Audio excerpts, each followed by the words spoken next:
సర్వోన్నతమైన స్థలములయందు నీ మహిమ వివరింపగా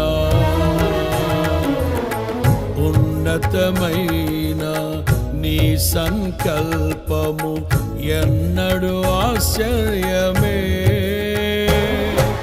ముందెన్నడు చవి చూడని సరిక్రొత్తదైన ప్రేమామృతం, ముందెన్నడు చవి చూడని సరిక్రొత్తదైన ప్రేమామృతం నీలోనే దాచావు ఈనాటికై. నీ రుణం తీరదు ఏ నాటికి. నీలోనే దాచావు ఈనాటికై, నీ రుణం